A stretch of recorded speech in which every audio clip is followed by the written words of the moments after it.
ফরিদপুরের সীমানা পুনর্বিন্যাসকে কেন্দ্র করে সর্বদলীয় ঐক্য পরিষদের ডাকা অবরোধ কর্মসূচিকে ঘিরে সংঘর্ষের পর অনেকটাই থমথমে পরিস্থিতি রয়েছে সেখানে এবং আজও অব্যাহত রয়েছে অবরোধ কর্মসূচি। সকাল ৬টা থেকে ভাঙ্গাই মহাসড়ক অবরোধ কর্মসূচি থাকলেও এখন পর্যন্ত যান চলাচল রয়েছে স্বাভাবিক। কোনো অপ্রীতিকর ঘটনারও খবর পাওয়া যায়নি। এর আগে ফরিদপুর ৪ আসন থেকে ভাঙ্গা উপজেলার আলগি এবং হামেরদি ইউনিয়ন বাদ দেওয়ার প্রতিবাদে সোমবার লাগাতার অবরোধে দ্বিতীয় দিন উত্তপ্ত হয়ে ওঠে ভাঙ্গা এবং আশপাশের এলাকা। ভাঙ্গা থানা এবং উপজেলা পরিষদে ব্যাপক ভাঙচুর চালায় বিক্ষোভকারীরা। এ সময় বেশ কয়েকটি গাড়িতে আগুন দেওয়া হয়। এক সাংবাদিক সহ আহত হয়েছেন কয়েকজন এবং ঘটনাস্থল পরিদর্শনে গিয়ে জেলা প্রশাসক কামরুল আহসান মোল্লা জানিয়েছেন, কেউ আইনশৃঙ্খলা পরিস্থিতির অবনতি ঘটানোর চেষ্টা করলে সর্বোচ্চ ব্যবস্থা নেওয়া হবে। এই প্রক্রিয়াটি এখন হচ্ছে হাইকোর্টে একটি রিট আছে, মহামান্য হাইকোর্টে। সেই রিটের নিষ্পত্তি হবে এবং ২১ তারিখে হিয়ারিং আছে। আর পাশাপাশি আমরা বলতে চাই যে এই ভাঙ্গাটা হচ্ছে একটি গুরুত্বপূর্ণ জায়গা। ২১টি জেলা এটার সাথে কানেক্টিভিটি আছে।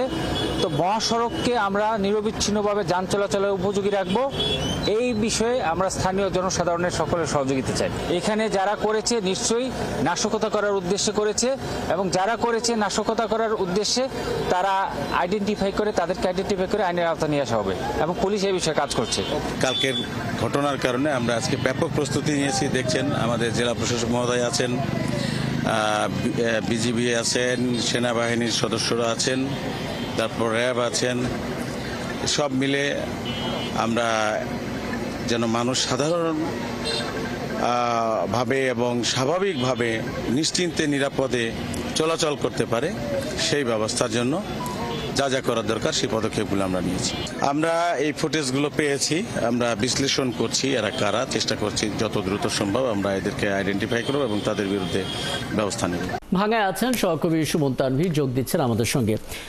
সুমন, অনেকটা সময় গড়িয়েছে, এখনকার আপডেট তো জানাবেনই, সাথে কয়েকটি বিষয় একটু স্পষ্ট করবেন। প্রথমত, যে সমস্যা এখন আসলে ভাঙ্গা উপজেলা জুড়ে সেটা সমাধানের জন্য জেলা প্রশাসক সোমবার ইসি সচিব বরাবর চিঠি দিয়েছেন এমন একটা কথা আমরা শুনতে পাচ্ছি।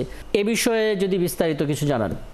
যে জায়গাটিতে আছি আমরা কিন্তু সকাল থেকে এখানে অবস্থান করছে এবং কালকে যে নজিরবিহীন ঘটনাটি ঘটেছে যে সরকারি অফিসগুলো তা কিন্তু এই ভাঙার যে চৌরাস্তাটি এর আশেপাশেই সবগুলো অফিস এবং আমরা সকাল থেকে এখানে আপনি দেখছিলেন সংবাদে আমরা দেখাচ্ছিলাম জেলা প্রশাসক এবং এসপি বলছিলেন যে নাশকতার উদ্দেশ্যেই কিন্তু আসলে এই ঘটনাটি ঘটানো হয় এবং আমরা স্থানীয় যারা মানুষ আছেন কালকে যারা এই ঘটনার প্রত্যক্ষদর্শী ছিলেন তাদের সঙ্গেও কথা বলছিলাম। তারা বলছিলেন যে শান্তিপূর্ণভাবে ৪ সেপ্টেম্বরের পর থেকেই কিন্তু এই আন্দোলনটি আসলে হচ্ছিল এবং কালকে যখন আসলে এই আক্রমণটি হয় তখনও যারা আন্দোলন করছিলেন তাদের একটি বড় অংশ এখানে শান্তিপূর্ণভাবে অবস্থান করছিলেন এবং এই রাস্তার ওই পাশটি থেকে একটি আসলে মিছিল আকারে একটি দল আসলে আসেন এবং আসার পরেই কিন্তু তারা এলোপাথারি আসলে বিভিন্ন সরকারি প্রতিষ্ঠান থেকে শুরু করে ব্যবসা প্রতিষ্ঠান যেগুলো আছে সেগুলোর উপরেও কিন্তু আক্রমণ হয় এবং আমরা বেশ কিছু সিসি ফুটেজ দেখছিলাম। সেই সিসি ফুটেজে আসলে মুখে কালো কাপড় বেঁধে হাতে অস্ত্রশস্ত্র নিয়ে এরা আক্রমণ করছিলেন এবং আমরা কিছু দোকানদারের কাছে যেটি শুনতে পেলাম যে আসলে আক্রমণের ঠিক 10 মিনিট আগে এই যারা আক্রমণ করেছে তারাই মাইকিং করে সব দোকানপাট কিন্তু বন্ধ করে দিতে বলেছে এবং এই দোকানপাট বন্ধ করার পর মুহূর্তেই তারা অতর্কিত আসলে আক্রমণটি চালায়। আপনাকে একটু বলে রাখতে চাই আসলে এই যে কালকে যে সহিংসতার ঘটনাটি ঘটেছে সেই সহিংসতার আসলে কারণটি কিংবা ব্যাকগ্রাউন্ডটি বুঝতে গেলে এই এলাকার রাজনৈতিক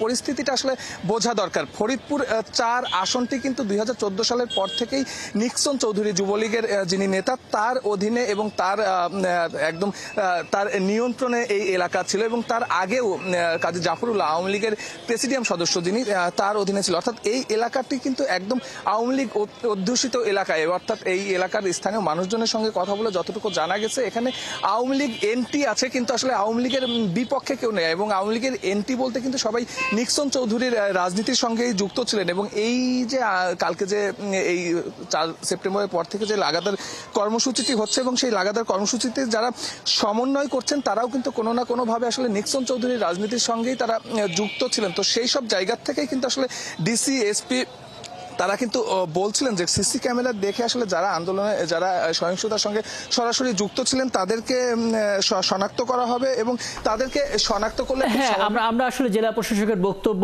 ঠিক একটু আগে শুনছিলাম আপনার পাঠানো তথ্য এবং ছবিতে। নিশ্চয়ই আরো কথা হবে পরবর্তীতে এবং নতুন আপডেট হলে সেটা নিশ্চয়ই বার্তা কক্ষে আপনার মাধ্যমে আমরা জেনে যেতে পারবো। ধন্যবাদ যুক্ত হওয়ার জন্য। সহকর্মী সুমন তারভির যুক্ত হয়েছিলেন, বলছিলেন ভাঙ্গা থেকে।